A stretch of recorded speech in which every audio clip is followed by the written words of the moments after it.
जय हिंद। तो जैसा कि हम जानते हैं कि आज है हमारा संडे यानी कि रविवार।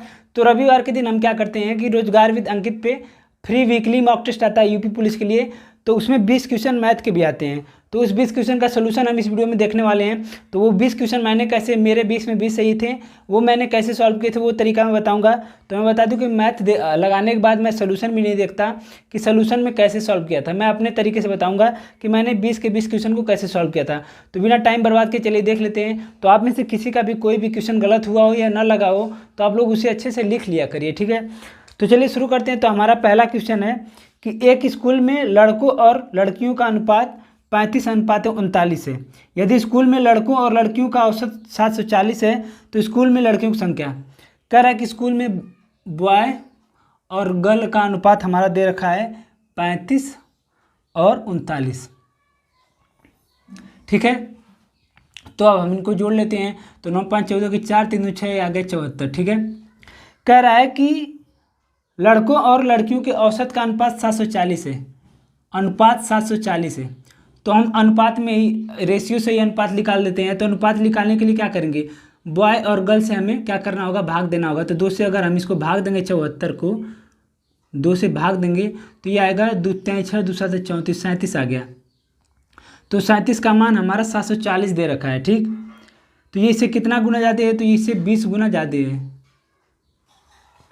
तो हमसे लड़कियों की संख्या पूछा है तो लड़कियों की संख्या क्या 39 नहीं होगी, ये 20 से 20 गुना ज़्यादा। 2 9 18 के 8 2 3 6 2 3 6 1 7 780 होगा। तो ये हमारा आंसर हो गया 780। इसको मैंने ऐसे ही सॉल्व किया था, ठीक है।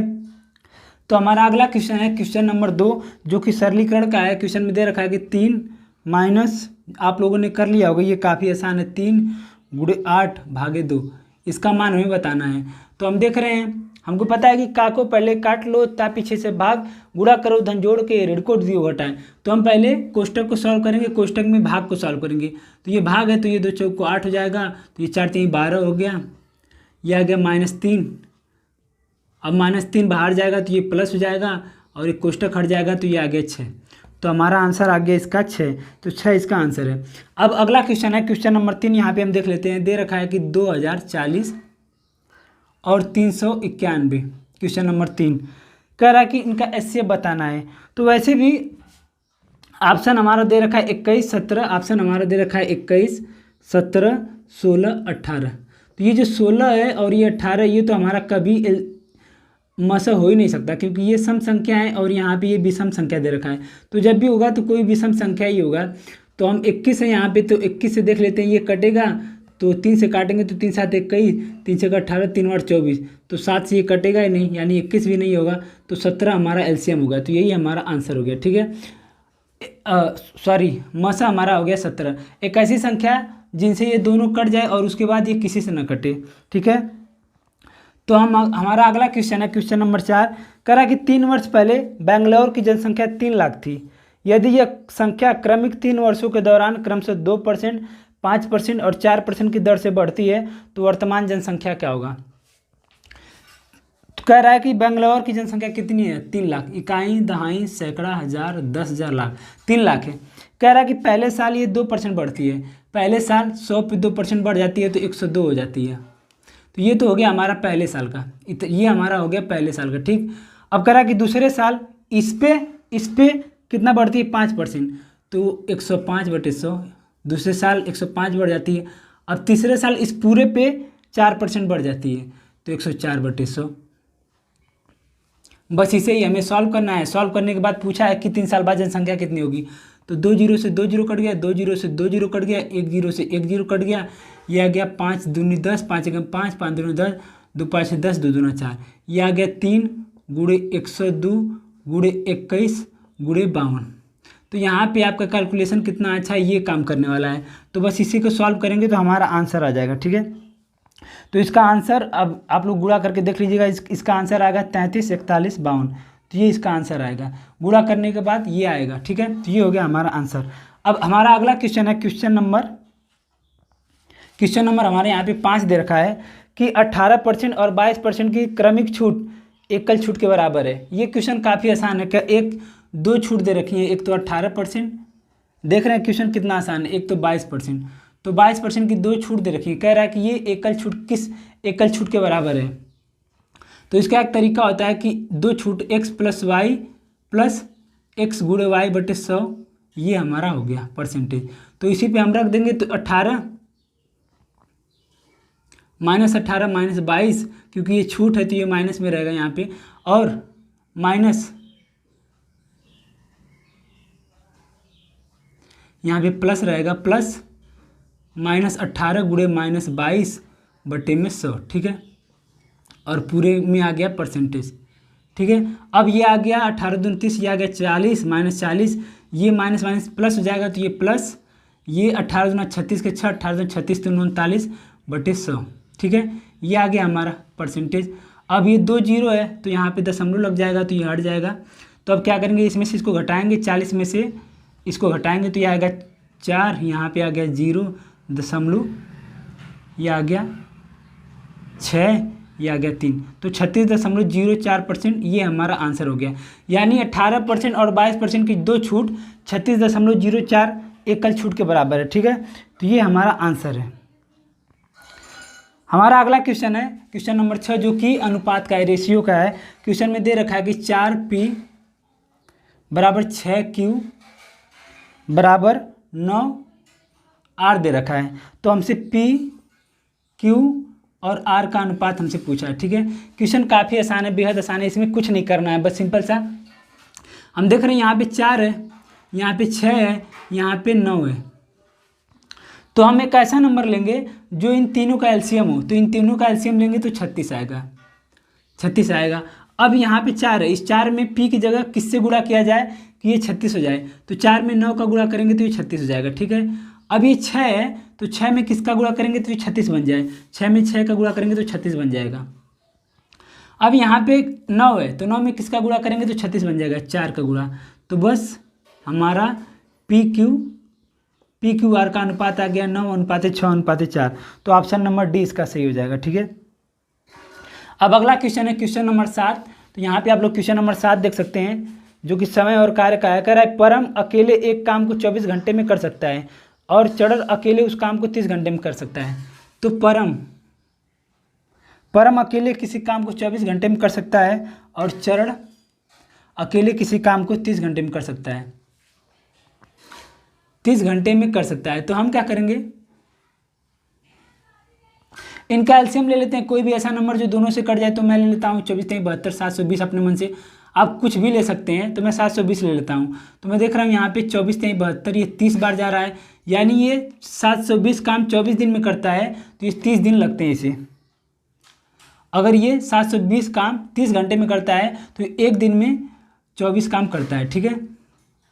तो आगे क्वेश्चन में कहा है कि यदि दोनों एक साथ काम करते हैं और वे 1 घंटे उस काम को करते हैं, तो ये 1 घंटे में 30 काम करता है, ये 1 घंटे में 24 काम करता है, तो दोनों मिला के 1 घंटे में कितने काम करेंगे, 4 5 54, ठीक है। तो वही हमसे पूछा है कि टोटल काम है हमारा 720, इन्होंने 1 घंटे काम किया, यानी 1 घंटे में ये 54 काम करते हैं, तो इन्होंने काम का कितना भाग कर दिया।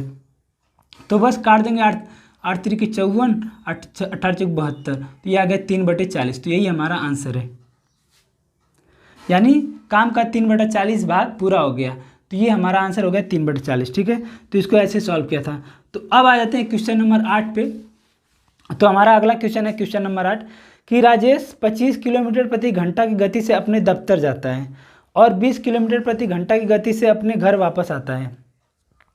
यदि वह कुल 9 घंटे लेता है तो उसके दफ्तर तथा घर के मध्य की दूरी, इसको मैंने 2 तरीके से सॉल्व करेंगे। देखिए, एक तो x मान के, एक तो ये वाला मान के, रेशियो वाला। जैसे राजेश है, ये राजेश है,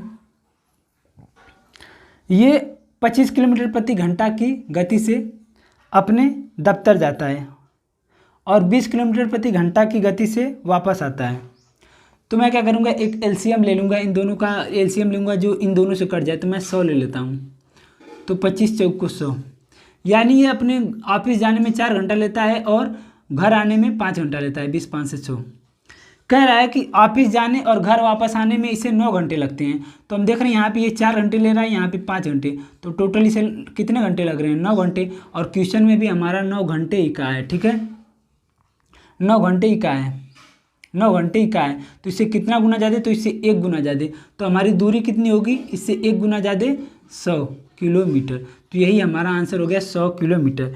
या तो फिर आप इसको ऐसे कर सकते हैं कि मान लेते हैं कि ये रमेश का घर है, ये इसकी ऑफिस है, ऑफिस से इसकी दूरी जो है, डिस्टेंस जो है डी मान लेते हैं, ठीक है, दूरी डी है। तो जब ये डी दूरी जाता है 25 किलोमीटर की स्पीड से, फिर ये उतनी ही दूरी डी दूरी आता है 20 किलोमीटर की स्पीड से, तो इसे 9 घंटे लगते हैं। तो बस इसे सॉल्व करके हमें डी का मान निकालना है। तो या तो आप यहाँ से कर सकते हैं या तो ऐसे कर सकते हैं, ठीक है। तो मैंने तो इसे ऐसे सॉल्व किया। तो अगला क्वेश्चन है क्वेश्चन नंबर 9, जो कि हमारा साधारण ब्याज का सवाल है। कह रहा है कि यदि मूलधन और 5 वर्षों के ब्याज का अनुपात 10:3 है, तो ब्याज की दर क्या है। क्वेश्चन काफ़ी अच्छा है। कह रहा है कि मूलधन और 5 साल का ब्याज, 5 साल का ब्याज का अनुपात कितना दे रखा है, 10:3। ये मूलधन है, ये 5 साल का ब्याज है। तो ये 5 साल का ब्याज है, 5 साल का ब्याज हमारा कितना है, 3 है। तो हम 1 साल का ब्याज निकालेंगे, 1 साल का ब्याज यहाँ से निकालेंगे तो कितना आएगा, 3/5, ठीक है। अब अगर हमें दर निकालना होता है तो क्या करते हैं, दर हमें निकालना होता है तो क्या करते हैं, मूलधन नीचे लिखते हैं मूलधन, ऊपर 1 साल का ब्याज, 1 साल का ब्याज गुणे 100। तो ये हमारा ब्याज की दर निकल आता है, ये हमारा दर निकल जाता है, ठीक है। तो हम देख रहे हैं मूलधन कितना है, तो 10 है। हमारा 1 साल का ब्याज कितना है, 3/5 है, और 100 से गुणा कर देंगे। तो 100 से गुणा करेंगे तो क्या हो जाएगा, ये चला जाएगा 5 दूना 10, ये आ गया 60/10, 60/10। तो 0 से 0 कट गया, आ गया 6%। तो ये हमारा आंसर हो गया, यानी हमारा जो दर है वो 6% है। तो इसको मैंने ऐसे सॉल्व किया था, तो ये हो गया हमारा आंसर, ठीक है। तो हमारा अगला क्वेश्चन है क्वेश्चन नंबर 10, तो जो कि काफ़ी आसान है। कह रहा है कि एक समबाहु त्रिभुज, देखिए जो भी 2D होता है या 3D, उसमें बस आपको सूत्र पता होगा तो आप सारे सवाल कर लेंगे, क्योंकि यूपी पुलिस में जो भी क्वेश्चन आते हैं केवल सूत्र पे पूछे जाते हैं, ठीक है। तो क्वेश्चन पूछ रहा है कि एक समबाहु त्रिभुज का क्षेत्रफल 25.3 वर्ग सेंटीमीटर है। जो एरिया दे रखा है वो 25 कौड़ी में 3 दे रखा है। तो हमको पता है कि समबाहु त्रिभुज का जो क्षेत्रफल होता है, यानी इसकी तीनों भुजाएं बराबर होती हैं, जो क्षेत्रफल होता है उसका सूत्र होता है कौड़ी में 3/4 भुजा स्क्वायर यानी 1 का स्क्वायर। तो इसी का मान हमें 25 कौड़ी में 3 दे रखा है। तो बस हमें यहाँ से a का मान निकालना है। तो कौड़ी से कौड़ी कट गया और ये इधर गुणा हो जाएगा, तो a स्क्वायर बराबर हो जाएगा 25 चौक को 100, तो a बराबर आ गया 10। तो ये हमारा आंसर हो गया। हमसे भुजा का मान पूछा था, तो यही हमारा आंसर हो गया। आ जाते हैं अपने अगले क्वेश्चन पे, क्वेश्चन नंबर 11, जो कि हमारा पाई चार्ट ग्राफ का क्वेश्चन है। तो मैंने यहाँ पे बना रखा है, ठीक है। तो क्वेश्चन में क्या दे रखा है, कह रहा है कि यदि मासिक बचत 5,000 रुपये है, 5,000 की है, तो शिक्षा और कपड़ों पर कुल खर्च, कह रहा है कि मासिक बचत 5,000 है, तो बचत हमारा कितना है, यहाँ पे 10% दे रखा है। तो 10% की वैल्यू हमारा दे रखा है 5,000।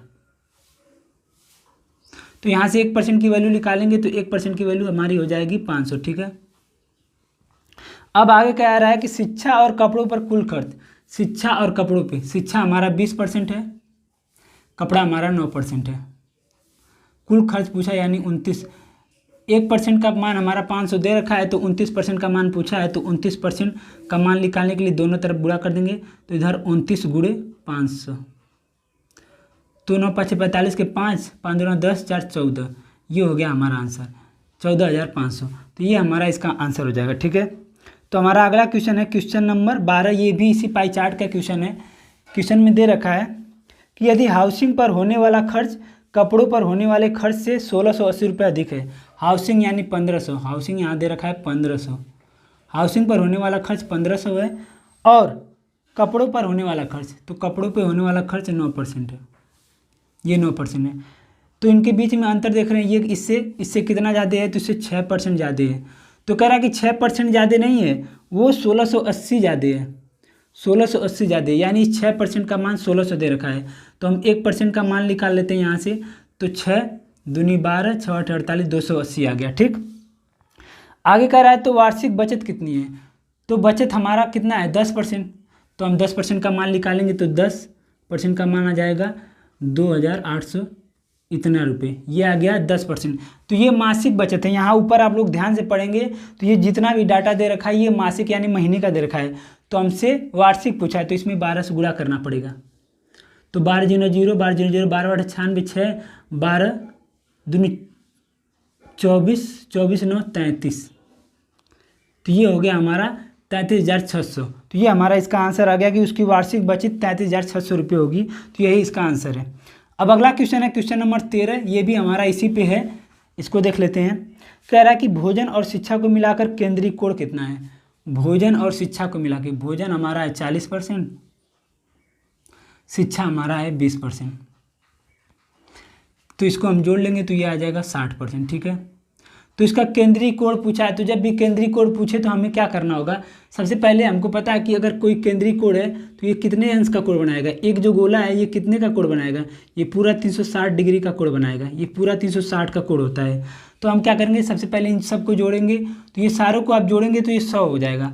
तो नीचे जितना दे रखा होगा टोटल, नीचे लिख देंगे टोटल 100, और जितना जिसका पूछेगा उसको लिख देंगे ऊपर, और केंद्रीय कोण के लिए हम क्या करेंगे 360 से गुणा कर देंगे। ठीक, बस इसको सॉल्व कर लेंगे तो 0 से 0 कट गया, 0 से 0 कट गया, 36 के 6 36 18 216 अंश, ये हमारा आंसर आ गया। केंद्रीय कोण 216 होगा। ठीक है, तो हमारा अगला क्वेश्चन है क्वेश्चन नंबर 14। तो यहाँ पे हमारा क्वेश्चन नंबर 14 दे रखा है कि जब एक संख्या को 44 से भाग दिया जाता है तो भागफल 432 आता है, तो शेष शून्य होता है। यदि उस संख्या को 31 से भाग दिया जाए तो कितना होगा। तो हमको पता है कि भाज्य बराबर क्या होता है, भाज्य बराबर होता है भाजक गुणे भागफल धन शेषफल, धन शेषफल। तो यहाँ पे हमें क्या दे रखा है, भाजक दे रखा है 44, भागफल दे रखा है हमारा 432, और शेष दे रखा है हमारा 0। तो यहाँ से हमारा भाज्य निकल जाएगा, वो संख्या हमारी निकल जाएगी। तो हम निकाल लेते हैं, तो इसको हम भाग देंगे तो 4 3 12 की 2, 4 3 4 2 8, 4 2 8, 4 3 12 की 2, 4 4 16 17, ये आ गया 8 2 7 1, ये आ गया 8 0 0 9 1, यानी 1 9 0 0 8। तो ये हमारी वो संख्या आ गई जिसे हमने 44 से भाग दिया था, तो ये शेषफल आया था। तो ये हमारी संख्या आ गई। आगे क्वेश्चन में क्या है कि यदि इसी संख्या को हम 31 से भाग देते, यानी 19,008 को अगर हम 31 से भाग देते तो हमारा शेषफल कितना आता है। तो भाग दे के देख लेते हैं। तो 6 बार जाएगा तो 6 कम 6 6 3 18, तो यहाँ पे आ गया 4 0, फिर एक बार जाएगा तो ये आ गया 9, ये आ गया 28, फिर जाएगा ये 3 बार, तो 3 3 कम 3 3 3 के 9, तो हम देख रहे हैं यहाँ से आ गया 5, तो 5 शेषफल आ गया। तो यही हमारा आंसर है कि उस संख्या को अगर 31 से भाग देंगे तो हमारा 5 शेष आएगा।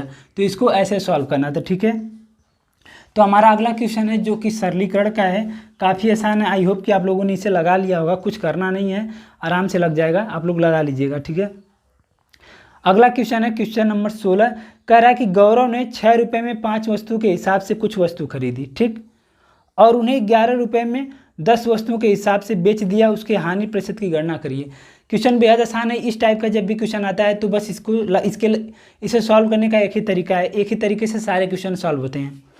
कह रहा है कि गौरव ने 6 रुपये में 5 वस्तु खरीदी, तो हम यहाँ पे आरएस यानी रुपये लिख लेते हैं, यहाँ पे वस्तु लिख लेते हैं।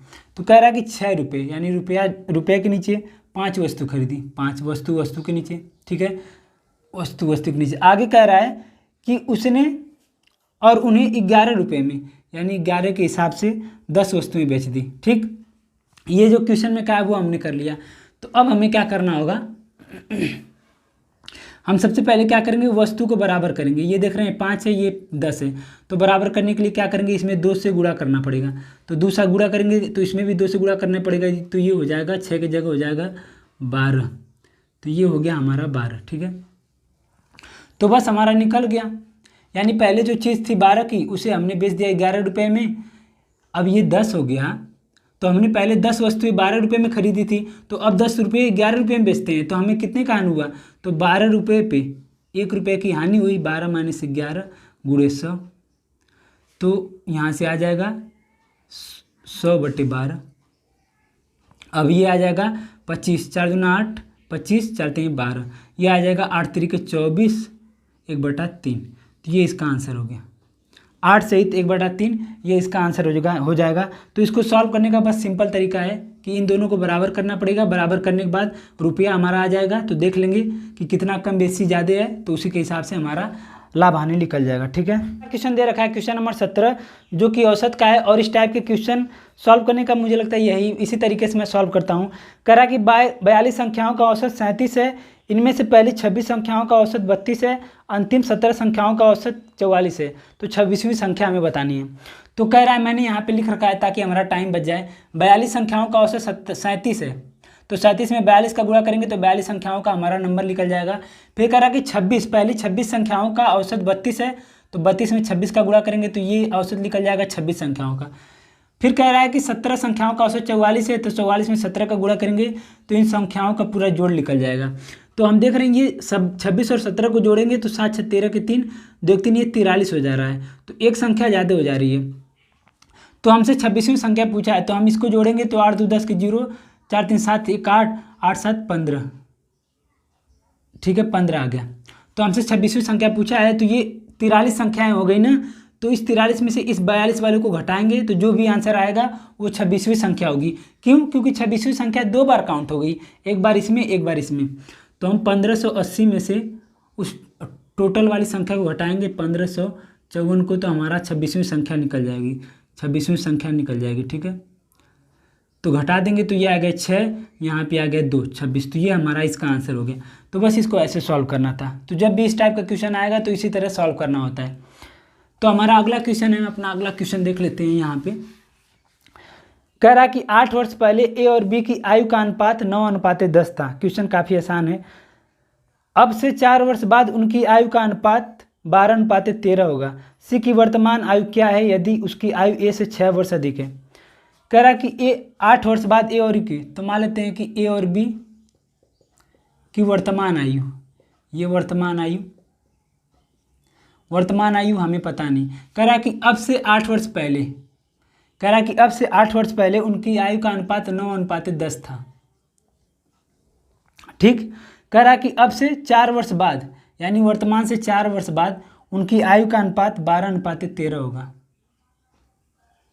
12:13 होगा। तो हम सबसे पहले इनके वर्तमान आयु निकालेंगे। तो वर्तमान आयु निकालने के लिए क्या करेंगे, सबसे पहले इसके और इसके बीच का गैप देखेंगे। तो यहाँ से 9 और 12 के बीच का गैप कितना है, गैप निकाल लेते हैं। यहाँ पे इसको छोड़ देते हैं अभी। 9 और 12 के बीच के गैप कितना है, 3 है ना, 3 है ना। अब यहाँ आप देख रहे हैं 17 और 13, सॉरी यहाँ पे 10 रहेगा। 10 और 13 के बीच में गैप कितना है, यहाँ पे भी 3 का गैप है, यहाँ पे भी 3 का गैप है। तो हमारा गैप सेम होना चाहिए। बस गैप अगर हमारा सेम है, देख रहे हैं हम दोनों जगह गैप हमारा सेम है, तो 3 का गैप है। लेकिन हम देख रहे हैं यहाँ पे 8 साल है और ये 4 साल है। इसके हिसाब से हमारा गैप टोटल बन जा रहा है 12 साल, टोटल हमारा बन जा रहा है 12 साल। ठीक, जो कि इससे कितना गुना ज़्यादा है, तो इससे 4 गुना ज़्यादा है। तो इसी तरह जो उसकी 8 साल पहले उम्र रही होगी वो भी 9 नहीं थी, 9 से 4 साल गुना ज़्यादा 36 रही होगी, और ये 4 गुना ज़्यादा 40 रही होगी। तो ये 8 साल पहले है। तो वर्तमान आयु निकालने के लिए क्या करेंगे, इसमें 8 जोड़ देंगे तो ये हो जाएगा 44, इसमें 8 जोड़ेंगे तो ये हो जाएगा 48। ठीक, तो ये आ गया ए और बी की वर्तमान आयु 44 और 48। ठीक है, तो ये आ गया हमारा वर्तमान आयु 44 और 48। अब आगे क्वेश्चन में कह रहा है कि सी की वर्तमान आयु क्या है यदि उसकी आयु ए से 6 वर्ष अधिक है। ए की वर्तमान आयु कितनी है, 44। ए की वर्तमान आयु 44 है, तो सी की वर्तमान आयु कितनी है, 44 से 6 अधिक है। ए से 6 अधिक है तो ये हो गया 50। तो यही हमारा आंसर है 50 वर्ष। तो इसकी आयु निकल गई 50 वर्ष। तो इसको मैंने ऐसे सॉल्व किया था, तो यही हमारा आंसर हो गया। और अगला क्वेश्चन है क्वेश्चन नंबर 19। कह रहा है कि 48 किलोमीटर प्रति घंटा की चाल से चलती रेलगाड़ी उसी दिशा में 12 किलोमीटर प्रति घंटा की चाल से चलते व्यक्ति को 18 सेकेंड में पार करती है, और विपरीत दिशा में चलती महिला को 12 सेकेंड में पार करती है। तो महिला की चाल ज्ञात करें। क्वेश्चन आसान है, बस ध्यान से देखना होता है। कह रहा कि एक रेलगाड़ी है, मान लेते हैं कि ये रेलगाड़ी है, ये रेलगाड़ी है जो कि इस दिशा में जा रही है। इसकी स्पीड है 48 किलोमीटर प्रति घंटा। ठीक, कह रहा कि एक व्यक्ति है, ये व्यक्ति हमें पता नहीं कौन है। ये भी इसी दिशा में जा रहा है, इसकी स्पीड है 22 किलोमीटर प्रति घंटा। ये रेलगाड़ी इस दिशा में जा रही है, ये भी इसी दिशा में जा रहा है। कह रहा है कि रेलगाड़ी इसे 18 सेकंड में पार कर लेती है, इसे 18 सेकंड में पार कर लेती है। तो हमको पता है कि जैसे ये रेलगाड़ी है, ये आदमी है, तो जब ये एक ही दिशा में जाएंगे तो इनकी स्पीड माइनस हो जाएगी, इनकी स्पीड माइनस हो जाएगी। तो माइनस करेंगे तो कितना आएगा, तो 48 माइनस करेंगे तो ये 30। सबसे पहले हमको पता है चाल बराबर होता है दूरी बटा समय। तो इसकी स्पीड माइनस करेंगे तो ये आ जाएगा 30। तो चाल हो गया हमारा 30 गुणे कितने समय में, 18 सेकेंड में। तो यहाँ से हमारा दूरी निकल जाएगा। तो हमको पता है कि ये सेकेंड में दे रखा है, तो इसे ही हम इसको भी हम चेंज कर लेते हैं मीटर प्रति सेकेंड में। तो हम क्या करेंगे, इसे सॉरी यहाँ पे 36 आएगा, ये 36 आएगा। तो इसे हम चेंज करेंगे तो ये 5/18 से हमें भाग देना, गुणा करना पड़ेगा। तो ये हमारा दूरी निकल के आ गया। तो 18 से 18 कट गया, ये आ गया 5 6 30 के 0, 5 15 180। यानी ट्रेन जो है 180 मीटर की दूरी तय की। तो दूरी हमारी आ गई, दूरी हमारी कितनी आ गई, 180 मीटर, 180 मीटर। ठीक, अब क्वेश्चन में आगे क्या कहा है कि और विपरीत दिशा में चलती महिला। तो एक महिला है, यहाँ पे एक महिला है, यहाँ पे एक महिला है जो कि ट्रेन इधर जा रही है और ये इधर जा रही है। इसकी स्पीड हमें पता नहीं, ट्रेन इधर जा रही है, महिला इधर आ रही है। कह रहा कि विपरीत दिशा में चलती महिला को 12 सेकेंड में पार कर लेता है। 12 सेकेंड में ये ट्रेन पार कर लेती है। तो 12 सेकेंड में पार करने का मतलब ये होता है कि ये 12 सेकेंड तक चला होगा 48 के हिसाब से। तो 48 के हिसाब से अगर ये 12 सेकेंड चलेगा तो कितनी दूरी तय करेगा, और क्या करेंगे, 5/18 से गुणा कर देंगे। तो हम देख लें, 6 दूना 12, 6 3 18, 3 एकम 3, 3 6 18। तो 16 5 से 80, 80 दूना 160, यानी 160 किलोमीटर की दूरी तय करी। यानी 12 सेकेंड में ये ट्रेन 160 किलोमीटर की दूरी तय करी। तो टोटल दूरी थी हमारी 180, इसने तय करी 160, तो दूरी बच गया 20। ये दूरी किसने तय किया होगा, ये इस महिला ने तय किया होगा। तभी तो ये दोनों, जब ये महिला इधर से आएगी, ये रेलगाड़ी इधर से आएगी, तो दोनों जब आएंगे तो ये दोनों की स्पीड एक में जुड़ जाएगी, स्पीड दोनों की जुड़ जाएगी। तो स्पीड जुड़ जाएगी तो 180 किलोमीटर की दूरी में ये 160 मीटर दूरी तो इसने तय कर लिया, ट्रेन ने। अब बची 20 किलोमीटर की 20 मीटर, तो ये किसने तय किया होगा, ये तय किया होगा इस महिला ने। कितने समय में, 12 सेकेंड में। यानी 12 सेकेंड ये चली तो 12 सेकेंड ये भी चली होगी। तो गुण बटे में 12। हमको पता है कि चाल बराबर होता है दूरी बटे समय। तो बस हमें पूछा है किलोमीटर में, तो हम क्या करेंगे, 18/5। तो 6 दूना 12, 6 3 18, 5 दूना 10, 10 दूना 20, ये आ गया 6। तो 6 किलोमीटर प्रति घंटा। तो 6 किलोमीटर प्रति घंटा ये इसका आंसर आ गया। यानी महिला की स्पीड है 6 किलोमीटर प्रति घंटा। आई होप कि आप लोगों को ये समझ में आ गया होगा, पता नहीं समझा पाया कि नहीं, लेकिन ठीक है। अगला क्वेश्चन हमारा है क्वेश्चन नंबर 20, जो कि बेहद आसान है, जो कि चक्रवृद्धि ब्याज का सवाल है। कह रहा कि एक निश्चित राशि पर 10% वार्षिक की ब्याज दर पर 3 वर्षों के लिए वार्षिक चक्रवृद्धि ब्याज और साधारण ब्याज के बीच का अंतर हमारा 93 रुपये दे रखा है। कह रहा कि जो हमारा दर है वो 10% दे रखा है, और हमारा चक्रवृद्धि ब्याज यानी compound interest minus simple interest हमारा दे रखा है 93 रुपये। तो इसको सॉल्व, तो हमसे वो राशि पूछी है, तो इसको सॉल्व करने के 2-3 तरीके हैं। या तो एक सूत्र होता है, फार्मूला मुझे याद नहीं, तो मैंने इसको कैसे सॉल्व किया था। मैं क्या करूँगा, इसको सबसे पहले चेंज करूँगा तो ये आ जाएगा 1/10। इसको फ्रैक्शन में चेंज करूँगा तो 1/10। अब कह रहा कि 3 साल में, टाइम हमारा 3 साल दे रखा है, तो मैं क्या करूँगा, ये जो नीचे 10 आया है इसका क्यूब करूँगा, क्योंकि 3 साल पूछा है तो इसका क्यूब करूँगा तो ये आएगा 1000। तो अब मैंने मान लिया कि वो राशि हमारा 1000 है, मैंने मान लिया कि वो राशि हमारा 1000 है। तो अब इस पर पहले साल कितने रुपये ब्याज लगेगा, 100 रुपये। पहले साल अगर 10% दर है तो पहले साल 1/10 लगेगा 100 रुपये, दूसरे साल 1/10 लगेगा 100 रुपये, तीसरे साल भी हमारा 1/10 लगेगा तो यहाँ से आएगा 100 रुपये। फिर हमारा ब्याज पे भी ब्याज लगेगा। अब इस पर 1/10 लगेगा तो ये आएगा 10 रुपये, इस पर लगेगा तो ये आएगा 10 रुपये, अब इस पर लगेगा तो ये आएगा 10 रुपये, और फिर इस पर लगेगा तो आएगा 1 रुपये। तो यहाँ पे 10, 20, 30, 31 ये जो चीज़ है ये हमारा चक्रवृद्धि ब्याज और साधारण ब्याज का अंतर होता है। यही चीज़ हमारा चक्रवृद्धि ब्याज और साधारण ब्याज का अंतर होता है, ठीक है। और ये जो चीज़ है ये तो पहले साल का ब्याज है, वो साधारण ब्याज है। तो 10, 20, 30, 31 ये हो गया 31। तो यही 31 का मान हमें 93 दे रखा है। इससे कितना गुना ज़्यादा, तो इससे 3 गुना ज़्यादा। तो ये जो हमारा धन है, मूल्य है, जो राशि है वो भी 1000 नहीं होगी, इससे 3 गुना ज़्यादा 3000 होगी। तो बस यही हमसे पूछा था, यही हमारा आंसर हो गया 3000। तो इस टाइप के क्वेश्चन को तो मैं इसी तरीके से सॉल्व करता हूँ। बाकी इसका एक सूत्र भी होता है, मुझे सूत्र याद नहीं। तो बस यही था हमारे 20 क्वेश्चन, तो मैंने 20 क्वेश्चन का सोल्यूशन करा दिया। तो प्लीज़ आप लोग इसका फीडबैक जरूर दीजिएगा कैसा रहा, और कमेंट करके ज़रूर बताइएगा कि इसमें और क्या सुधार करना चाहिए। प्लीज़ इसके बारे में ज़रूर बताइएगा, ठीक है। तो सभी को जय हिंद।